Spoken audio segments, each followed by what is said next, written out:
Hey there, and welcome back to the North Dakota Teaching Podcast. I'm so happy to have you listening today. If you're a first-year teacher, you're definitely going to want to drop down to the comments so that you can grab your 10 tips for a new teacher teaching guide that's going to help you feel successful during your first year in the classroom. Again, thank you so much for being here, and I will see you inside today's episode. Welcome to the North Dakota Teaching Podcast. Whether you're a first-year teacher, veteran teacher, or just a mom trying to gain some new insights, you are right where you are meant to be. Kayla Durkin, founder of the Blossoming Teacher course, is passionate about helping new teachers blossom into the teacher they were born to be. Kayla wants to help inspire teachers to be their best self, whether that means sharing about personal or professional development, self-care, or the latest and most effective teaching strategies. Through this podcast, you will hear from real teachers sharing their stories about teaching, all with one main goal in mind: to be able to make an impact and help other teachers blossom. And with that, here is your host, Kayla Durkin. Hey guys, welcome back. I'm so excited. Today I have someone on the podcast whose name is also Kayla, but her teaching experience is a little different. Although she's not a first-year teacher, she's actually been an educator for 9 years. She had a rocky first year of teaching, and I think it's a story that you're going to want to hear. So without further ado, I'm going to bring Kayla. Hey Kayla, how are you? Hey, I'm doing great. How are you? Good, thank you. Tell us a little bit about yourself. So I taught, this is my 9th year in education. And when I first started out as a middle school math and science teacher. And I did that for 5 years. And then I left the classroom to pursue my PhD. And while doing that, I did a lot of assistantships as a teacher assistant, grad assistant, and things of that sort. And now I am back at public school as a STEM coordinator, and I have the opportunity to work with teachers and students, and it's amazing. That's awesome. And you said this is your first time working in a middle school? It's my first time back, I guess. I worked in a middle school to begin with, and this is my first time as the STEM coordinator in the STEM coordinator position. Awesome. So what made you want to teach STEM? It kind of really worked out because when I first started, I was math and science, and it's just always been what I've been interested in. And this position, I was looking for a job after coming out of my PhD, and it literally just fell from above. All of a sudden, this position came open. I'm like, this is perfect because I have the opportunity to still work with students, but I'll also get to work with teachers. And that's what I love to do. I got to do that a little bit in grad school. So I was like, yeah, definitely, I'll take this job. That's super cool. That's really awesome. So I know you kind of had a rocky first year of teaching experience, but you also didn't necessarily think your student teaching experience was the greatest. Maybe we should start there. Yeah, and I really feel like student teaching is a foundation that helps you as a first-year teacher. So during my student teaching experience, I think the biggest things that were lacking were just the ability to have any autonomy. I actually work with 2 different teachers, a science and a math teacher, and I felt like they taught mostly, and I kind of was a co-teacher. So I really didn't get the skills needed as a first-year teacher as far as organization and trying to figure things out and planning, and of course classroom management, because that's huge, because you can't do all the other things unless you have your class under control. So that led to a struggle my first year teaching, just because the student teaching experience was great in my experience because I didn't have any problems or any trouble with the students, and if I did, it was kind of handled for me, and I didn't have to deal with all of the things that there is in teaching. So yeah, it led me to my first year rocky start.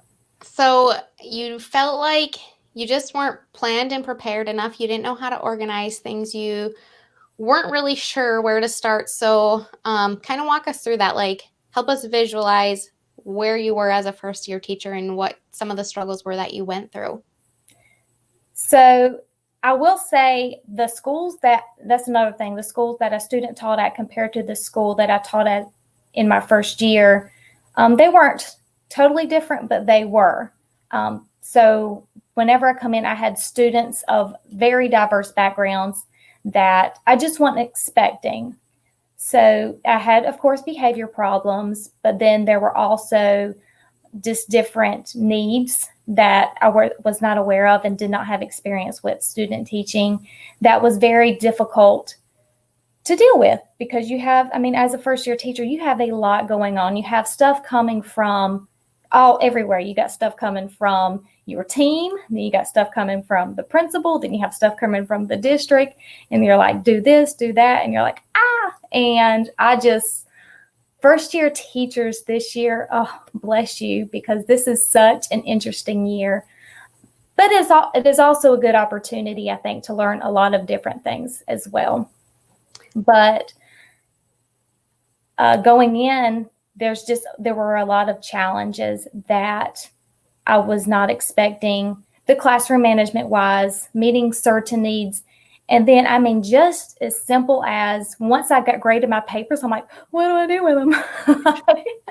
Or like when I took them into 2 grade, I'm like, okay, for middle school, I had like 6 different classes and like 6 different papers and 20 different assignments.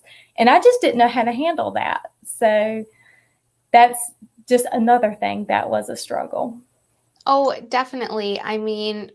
For whoever has heard my story, I talk often about the first day of school and a student asks if they can sharpen their pencil. And I'm like, I don't know. Can you? Do I make that decision? Who makes that decision here? Like when you're a first year teacher, there's just so many things you don't know. And that's just so true because every school is so different. Every district is so different. So you don't know once you take your grades, where are you going to put those grades? What classroom management plan are you supposed to be following? So I know now that you've been in the education world for 9 years, you have a little bit more of that under your belt. So what are some good classroom management strategies that work for you now that you know what you're doing? I think I say there's 2 big managing tips that I wish I would have soaked into the very beginning. And that is, number 1, just be yourself. Because kids, they can read right through you. So I feel like one of the biggest problems that I had personally was that I saw how well the other teachers managed their classrooms and did certain things, and I would try to mimic that, but it wasn't authentic and it didn't work for me. So first of all, when I learned that, I just got to be myself, things just got better. And then the second biggest thing is you have to be consistent. You have to have a plan and you have to be consistent.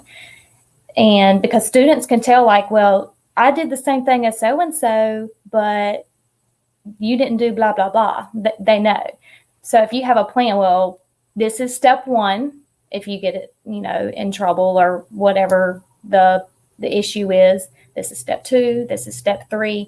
And if you have that plan in action, then you will be able to just implement it from that point forward. So I think that's 2 of the biggest things. And there's a lot more that I can share, and I don't know how many you want me to share today. No, I like that. I like how, first of all, being authentically you is one of the most important things you can do for your students, because they know when you're not being truthful or just not being who you are and who you should be. But my question is, with your plans and your consistency, is there a certain brand, I guess you could call it, that you followed? Like, did you follow Love and Logic or Champs or anything like that? Or what were you following? So our school, actually my first year teaching, it was more of our team had a certain plan, which looking back, I don't think it was the best plan. There was like 7 steps. And for middle school, I think that's too many. But of course, the first one, you give them a warning. And then the second one, I don't even remember, but you can have something like a behavior reflection where they reflect and have to write about it. And I know this is a lot different than maybe elementary, but then we have like after school detention, which that's different now in COVID world. And then it would move up to administration at that point. And every single time that a student gets a step, there's parent contact involved. So we just have like a school-wide type thing now that we use that everybody follows. So it makes the things a lot easier and consistent throughout the school, which I think is huge too. Oh, definitely. Yeah. The school that I worked at a couple of years ago, we had like a school-wide matrix, and it was like, if this happened, then you do this. If that happened, then you do that. And that's so nice when obviously not every situation's black and white, but when your school has it laid out for you that if this happens and this is what you need to do, it just makes all of your decisions as a teacher so much easier instead of worrying, oh, did I make the right call? Is that really what I should have done? So I like how you're saying have a plan and be consistent with it. So that leads me to my next question, which is, what's the best teaching advice you've ever received? So it's kind of like advice, but so I was told by my assistant principal after a meeting that I didn't listen. So that was actually advice for me to listen. I am stubborn, and I consider my personality, I do things trial and error. So I want to do it my way. And if it doesn't work, then okay, I'll learn. So after observations, the administration comes in and they tell me to do certain things. And of course, my first year, me being stubborn, I didn't listen. I wanted to try it this way. So it backfired. So my advice would be to listen to everyone, listen to what your colleagues have to say, listen to what your admins have to say. Because once I started doing that and saying, okay, I am not an expert, which I knew at that point I wasn't an expert, I'm just stubborn. But I listened, I took everything that they had to say and tried to apply it. And that was my trial and error. Instead of trying to do what I wanted to do, try what they wanted to do. And if it didn't work, I could move on. But a lot of people that have been in education, they've been around, they know what to expect and things of that sort. So, I have to listen. No, I think that's great advice. I think it's so true that there are so many experts right down the hall, right across the room from us in our own buildings. You don't have to go to a different district to find someone who knows what they're doing. And I think we can all agree that in some sense, nobody knows what they're doing. But at the same time, when you take time to listen to what your colleagues say and to just kind of internalize some of the advice that they're giving you, it can be a really beautiful thing too. So you've been in education for 9 years. You now have your PhD. What keeps you wanting to teach? So I really after my PhD, I got my PhD and everything. I had a year off. I had 2 kids. I was working part-time, but I just missed it. I really did. I missed being in the classroom. I missed being around students. I have kids at home, but they're little, and I worked with middle schoolers. So I really missed the middle schoolers. I was so behind in the trends, and I missed the community that you have at a school, as far as with the teachers and the students and everyone. But I also, cliche, I missed seeing these students light bulb whenever they figure something out. And especially working in science, there's a lot of discoveries that are made. And it's just, I just miss that. Oh, look, Miss Norville, I got it. I don't know if anybody's listening worked with middle schoolers, but it's hilarious. And so I can definitely relate to that, not being in the classroom this year. There are so many little things. Even when I'm just scrolling through Instagram, I'm like, oh, I missed those parts about being in the classroom. So no, I can definitely, I've already thought about going back into the classroom, so I can see how you taking some time off, you would as well. So for any first-year teachers or student teachers who are listening here, let's just talk about some pieces of advice that you might have for them. So I know I've mentioned this a lot already, but really and truly, you have to be yourself. And I think that's my number one advice. I'm just gonna say it, because I really feel like that was my biggest struggle, is because I wanted to be like that teacher down the hall that just had it together, but it wasn't me. I'm just have a different personality than a lot of other people. And once I started doing that, I could tell the students really took to it, and they're like, oh, this teacher's okay. And I think another piece of advice, along with being consistent, don't be afraid to give a student a consequence, because if you give a student an inch, they will take it a mile. So an example would be my first year teaching. I remember a little boy, a middle school boy, took a piece of paper, threw it across the room, playing basketball to the trash can. He made it. I was like, oh, that's cool.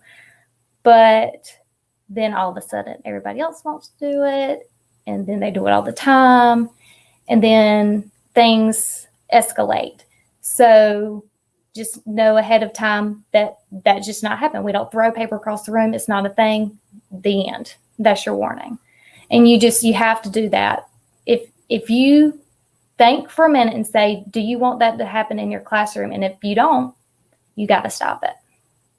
Right. Sometimes you have to kind of be ahead of yourself and think, okay, it's something small now, but what could this progress into? And I think any teacher, any student teacher, whoever is listening to this, I think that's relatable for everyone, that we all can think of a situation where it was kind of fun when one little student did it, but now you have 15 students doing it and it's just out of control. So no, I think that's great advice too. Well, Kayla, I almost stumbled because we have the same name. If anyone wants to reach out to you and talk about science or math, or even getting their master's degree or PhD or continuing on with their education, I think they might have questions about that. So first of all, where can they reach out to you at? I am on Instagram at Bright in the Middle with dots in between each word. I'm also on Facebook at Bright in the Middle. TPT is Kayla Renee at Bright in the Middle. Perfect. And so if anyone's listening and they're a first-year teacher and they're thinking, I definitely know I want to go on and get my master's or even PhD, what advice do you have for them for that? I mean, just go for it. Figure out what you want to do. And I actually, for my PhD, I don't think I'm doing what I wanted to do. I wanted to be a college professor. And then when I got in, I'm like, I don't want to do that. I miss middle school. So, but if you really are interested and you have a goal, then do it. So did you get your master's degree right away, or did you wait a little bit? I actually got it my first year teaching. I started my second semester, and it just worked out. My schedule and everything, I just went ahead and just did it. It was an online program, so it made things easier. So do you have any advice for trying to balance that, being a first-year teacher and going through your first year of grad school? Yeah, I don't know how I did it. I was also planning a wedding, but just one step at a time. I think the first semester I may have only taken one or two courses. And it being, I didn't have any kids at that point, and it was just me. And at the time, he was my fiance, and I just used all my time. I didn't have a social life much, but if you manage your time well, you can work it out. But that may have been another reason my first year was rocky. There's so much going on during a first year. No one knows what's happening. Well, Kayla, before we go today, is there anything else you want to share with our listeners? Yes. So going along with what I said about I don't want anyone to hesitate to reach out to get help. And so that's one thing. Another thing I struggled with is I was kind of scared to ask people for help because I didn't want to bother people. So reach out to anyone. And I also highly suggest something that I wish I had when I was a first year teacher is some type of course, because you learn the courses in college, but you can't apply it in college. I mean, you have your student teaching, but first year teaching, it's just different. It's just what it is. So if there was like a course like you have that was there, I mean, I definitely would take it. I'm not going to lie, for sure. I would have taken it. So reach out, Pinterest, Instagram, colleagues down the hall, take a course. Yeah. I absolutely appreciate that shout out, Kayla. For those of you who are listening and you don't know, I do have a course for first year teachers. It's called the Blossoming Teacher Course, and it is truly just meant to help you blossom into the teacher that you were born to be so that you can rock your first year of teaching feeling confident and prepared for whatever comes your way. So thank you so much for that, Kayla. And again, if you want to reach out to Kayla about STEM, about science, math, about pursuing a master's degree or PhD, whatever it is, you can find her at Bright, middle on Instagram, Facebook. Teachers Pay Teachers, of course, as well. She has some amazing resources, so don't hesitate to reach out to her. But that is all for today. So thank you so much to everyone who listened. Kayla, thank you so much for being on here today. It was truly a pleasure. Yeah, thank you for having me. All right, talk to you later, Kayla. Mm-hmm. Thank you so much for listening to this episode of the North Dakota Teaching Podcast. If you're enjoying the show, please feel free to rate, subscribe, and leave a review wherever you listen to your podcasts. We really appreciate that effort. Be sure to tune in to the next episode for more teaching tips to make an impact. Until next time.